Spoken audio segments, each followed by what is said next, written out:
కానీ నిజంగా కాంగ్రెస్ గవర్నమెంట్ అయితే పేదరికం లేని తెలంగాణ నిర్మాణానికి అయితే డెఫినెట్ గా పనిచేస్తుంది. ఆ దిశగా అయితే పనిచేస్తుంది. ఓకే అండి. ఎస్, నెక్స్ట్ ప్రేమ్ గాంధీ గారు. ఎస్, గుడ్ ఈవినింగ్ అండి. సో మీరు చెప్పండి, ఇప్పుడు వింటున్నారు కూడా, అటు కేసీఆర్ పిటిషన్ పై మరోపక్క విచారణ చేపట్టినట్టు హైకోర్టు అయితే కమిషన్ స్టే కి మాత్రము నిరాకరించింది. దీనిపైన మీరు ఏమనుకుంటున్నారు? మరోపక్క చూస్తున్నారు ఇరు వర్గాలు కూడా, అటు కాంగ్రెస్ నేతలు బీఆర్ఎస్ నేతలు చెప్పిన అంశాలు కూడా మీరు విన్నారు, ఏమంటారు? ముందుగా మన బీఆర్ఎస్ మిత్రునికి చెప్పాలి, సరే ఆయనకి ఏం తెలుసో ఏం సంగతి ఆయనకు తెలియదు, కానీ ఇవాళ రాష్ట్రాన్ని అధోగతి పాలు చేసింది వాళ్ళ ప్రభుత్వము. 10 సంవత్సరాలు ఉండి ఆ డిస్కంలకు బకాయిలు ఇప్పటిదాకా చెల్లించినటువంటి దాఖలాలు లేవు. ఇష్టం వచ్చినట్టు విచ్చలవిడిగా పక్క రాష్ట్రం నుంచి ఏ ధరకు కొన్నాడు ఏం ధరకు కొన్నాడో ఆ చెప్పనికి చేతగాక ఏదైతే చట్ట ప్రకారం జరిగేటువంటి న్యాయస్థానాన్ని కూడా అవహేళన చేస్తూ మాట్లాడేటువంటి దౌర్భాగ్యమైనటువంటి పరిస్థితి ముఖ్యమంత్రి. ఒక ముఖ్యమంత్రి స్థాయిలో ఉండి ఆయన చేయాల్సినటువంటి అవసరం ఏముందండి? ఒకవేళ వివరణ ఇవ్వాలనుకుంటుండు, ఆ 12 పేజీలు రాసి లెటర్ రాసి 12 పేజీలు రాసి వాళ్ళకి వివరణ ఇచ్చే బదులు ఆల్రెడీ ఆయన వచ్చి ఆయన సమయం ఉన్నప్పుడు వచ్చి దాని మీద వివరణ ఇస్తే సరిపోతుండే కదా. అది కాకుండా ప్రజల్ని మభ్యపెట్టడానికే లేదా ఎవరిని మభ్యపెట్టడానికైనా ఆయన పార్టీని కాపాడుకోవాలనుకుంటుండా లేదా ఇంకెవరిని మభ్యపెట్ట చేయాలనేటువంటి ఆ భావనతోనే ఇలాంటి చీప్ ట్రిక్స్ ప్లే చేస్తా ఉన్నాడు. నిజంగా కూడా న్యాయస్థానాన్ని గౌరవించాల్సినటువంటి ముఖ్యమంత్రి స్థాయిలో ఉండి ఏం చేస్తున్నాడు ఆయన? మనం ఆలోచించాలి. నిజంగా కూడా ప్రభుత్వంలో ఉన్నటువంటి అధికారులు లేదా ప్రభుత్వం ఉన్నటువంటి అత్యున్నత స్థానంలో ఉన్నటువంటి న్యాయస్థానాన్ని గౌరవించి ఆ న్యాయస్థానాన్ని గౌరవించాలి. ఒక కమిషన్ వేసింది, ఆ కమిషన్ నే తప్పుపట్టడము, ఆయన మీదనే తప్పుపట్టడము, ఆయన రాసిన దాని మీద అర్థం ఏముందో? ఆయన 12 పేజీల రామాయణం ఏం రాసిండు? ఆ రామాయణము అసలు నిజంగా కొంతమంది ఇంగిత జ్ఞానం ఉండాలి ముఖ్యమంత్రి స్థాయిలో ఉన్నటువంటి వ్యక్తికి, అది లేదు. దానికి తోడు వాళ్ళ పార్టీలంతా సమర్థించుకోవడం. ఇప్పుడు 9 రూపాయలకు 10 రూపాయలకు వచ్చేటువంటి విద్యుత్ ని 14-15 రూపాయలకు ఎవరు కొనమన్నారు? ఆయనని కొన్నది కూడా కాంగ్రెస్ ప్రభుత్వం ఉన్నటువంటి అప్పుడున్న కాంగ్రెస్ ప్రభుత్వంతోనే కొన్నాడు. మళ్ళీ దాని మీద హవేలైనటువంటి మాటలు మాట్లాడతాడు. నిజంగా కూడా బీఆర్ఎస్ పార్టీ ఒక్కటి కాదు, కదిలిస్తే ప్రతి ఒక్క దాంట్లో కుంభకోణం ఉంది.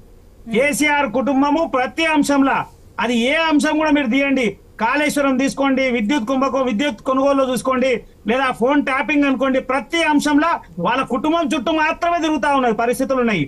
ఇలా అది గమనించాల్సినటువంటి ప్రభుత్వం దాన్ని వాళ్ళు చేసినటువంటి తప్పుని సమర్థించుకోవడానికి పక్కన ఉన్నటువంటి పార్టీ మీద ఇచ్చేటువంటి దూషణ చేస్తా ఉంది. నిజంగా సమంజసం కాదు. ఇక కాంగ్రెస్ పార్టీయా, రేవంత్ రెడ్డి గారు ముందే అన్నారు, రాగానే చెప్పారు నేను 100 రోజుల పాలన రిఫరెండం అన్నారు, అది చేస్తాం ఇది చేస్తామన్నారు. ఇవాళ వరకు మళ్ళీ వీళ్ళకి నోటీసులకే పరిమితం చేస్తా ఉన్నాడా? మళ్ళీ దాని మీద ఏమైనా విచారణ చేస్తారా? మళ్ళీ ముందుకు తీసుకుంటారా? మళ్ళీ లోపల ఏమైనా లోపాయికారి ఒప్పందం జరుగుతాయని చూడాలి. నాగేష్ మిత్రుడు చెప్పిండు, ఆయన కాంగ్రెస్ మీద బాగా కొంత నా పార్టీ గురించి అవగాహన ఉన్నటువంటి వ్యక్తి. ఆయన ఒక విషయం చెప్తా, నాగేష్ కి నేరుగా డైరెక్ట్ ఒక క్వశ్చన్ వేస్తా. ఒకవేళ నిజంగా కూడా ఇవాళ పార్టీ చేయాల్సిన కాంగ్రెస్ పార్టీ తీసుకోవాల్సినటువంటి నిర్ణయం ఏంటంటే, ఆర్థికంగా వెనకబడినటువంటి రాష్ట్రంగా ఇలా మన రాష్ట్రం ఏర్పడ్డది, దాన్ని పక్కన పెట్టి కక్షదింపు చర్యలు అనేటువంటి అంశం ఆ పార్టీ మాట్లాడుతుంది, ఈ పార్టీ మాట్లాడుతుంది. అసలు ప్రజల్ని ఎవరు మభ్య పెడతా ఉన్నారు? 2 పార్టీలు మభ్య పెడతా ఉన్నాయి. నిజంగా కూడా ఒకవేళ చేయాలనుకుంటే ఇచ్చేయలేదు. ఇలా ఆగస్ట్ అన్నారు, రైతు బంధు విషయం మీద మాట్లాడడానికే ఇంకా మళ్ళీ అసెంబ్లీ అంటున్నారు, ఆడిపోయి మాట్లాడతామంటున్నారు, ఈడిపోయి మాట్లాడతామంటున్నారు. నిజంగా కూడా ఇలా రైతులు పంట సమయానికి వచ్చే వరకు ఇలా అందరు నాట్లేసి ఉన్నాయి, వర్షాలు పడుతున్నాయి, సరైనటువంటి టైంలో డబ్బు అవసరం. ఈ టైంలో వాళ్ళు ఏదో ఒక సాకు చెప్పి రైతు బంధు ఇవ్వనటువంటి పరిస్థితులు కనబడతా ఉన్నాయి. రుణమాఫీ అన్నారు, రుణమాఫీ సంగతి ఇవాళ ఇంకా మాట్లాడరు. అరే రైట్ టైంలో నువ్వు రుణమాఫీ చేస్తే ఉపయోగపడుతుంది కదా. వాళ్ళు పెట్టినటువంటి హామీలలో ఏ హామీలు కూడా నీరు గారేసే ప్రయత్నమే చేస్తున్నాడు తప్ప సమాజానికి కానీ తెలంగాణ ప్రజలకు కానీ ఉపయోగపడేటువంటి ఏ ఒక్క కార్యక్రమం కూడా చేస్తలేరు. నిజంగా కూడా ఈ 2 పార్టీలు కూడా ఒకరినొకరు దూబుచ్చులు ఆడుకుంటున్న ప్రయత్నమే చేస్తున్నారు కాబట్టి ప్రజల సంక్షేమం గురించి ఆలోచించిన దాఖలాలు లేవు. అప్పుల రాష్ట్రం అన్నారు, అప్పుల రాష్ట్రంలో ఈయన పెట్టినటువంటి పథకాల పరిస్థితి ఇప్పుడు ఏమైతుంది? కాంగ్రెస్ గవర్నమెంట్ ఏడికేం తెస్తుంది? ఇన్ని వేల కోట్ల రూపాయలు ఏడికేం తెస్తుంది? ఎక్కడికేం ఇస్తుంది? ఇలా పరిస్థితులు ఏం కనబడతా ఉన్నాయి? మరొక 6 నెలలు అయిపోతే పరిస్థితులు ఏంది? ఇలా రైతులు ఎంత నష్టపోతా ఉన్నారు.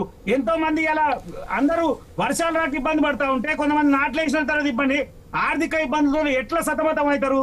ఇది పక్కన పెట్టేసి ఒకరి మీద ఒకరు మాట్లాడుకునేటువంటి పరిస్థితి సమంజసం కాదు. నిజంగా కూడా కాంగ్రెస్ పార్టీ చిత్తశుద్ధితో పనిచేయాలనుకుంటే ఏ మాత్రం పక్షపాతం లేకుండా వెంటనే ఎవరెవరైతే దోషులు ఉన్నారో వాళ్ళని విచారించి వెంటనే శిక్షించాలంటే అవసరం ఉంది. ప్రేమ్ గాంధీ గారు, ఓకే అండి, మీరు అడిగిన ప్రశ్నలకి కూడా సమాధానం నగేష్ గారు ఇస్తారు. అదే విధంగా రాజేంద్ర గారి రెస్పాన్స్ కూడా తీసుకుందాం. అంతకంటే ముందు కూడా సాదిక్ గారు ఉన్నారు, రాజకీయ విశ్లేషకులు. సాదిక్ గారు, గుడ్ ఈవినింగ్ అండి. ఎస్ సాదిక్ గారు చెప్పండి, ఇప్పుడు ఏదైతే విద్యుత్ అంశాలపై న్యాయ విచారణ విషయంలో కూడా అటు కేసీఆర్ ఏదైతే వెనకడుగు వేస్తున్నారు అనుకోవచ్చు, అటు ప్రతిపక్షాలు ఏదైతే బీజేపీ నేత ప్రేమ్ గాంధీ చెప్పిన అంశాలు కూడా పరిగణనలోకి తీసుకోవచ్చా, లేదంటే ఇదంతా కక్ష సాధింపు చర్యలుగా భావించవచ్చా, ఏంటి ఏ రకంగా చూడొచ్చు? మీ ఆడియో మ్యూట్ లో ఉందండి సాదిక్ గారు. భారత రాజ్యాంగ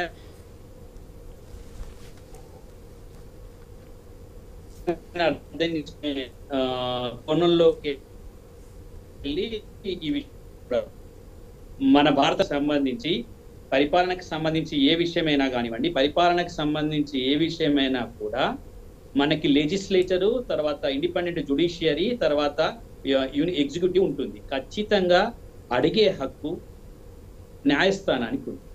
జ్యుడిషియల్ కమిషన్ వేసే హక్కు ప్రభుత్వానికి. వీళ్ళు ప్రజల పైసలమ్మా, అది కేసీఆర్ జేబు పైసలు కావు. విద్యుత్ ఒప్పందాలలో జరిగినటువంటి అన్ని ఒప్పందాలకు సంబంధించిన పైసలన్నీ కూడా ప్రజలకు సంబంధించిన పైసలు. మేము ప్రజలకు అది చేసాము ఇది చేసాము అని చెప్తున్నారు కదా, మేము కరెంటును బాగా ఇచ్చామని చెప్తున్నారు కదా, ఏం చేసి ఇచ్చిండ్రు మీకు బాగా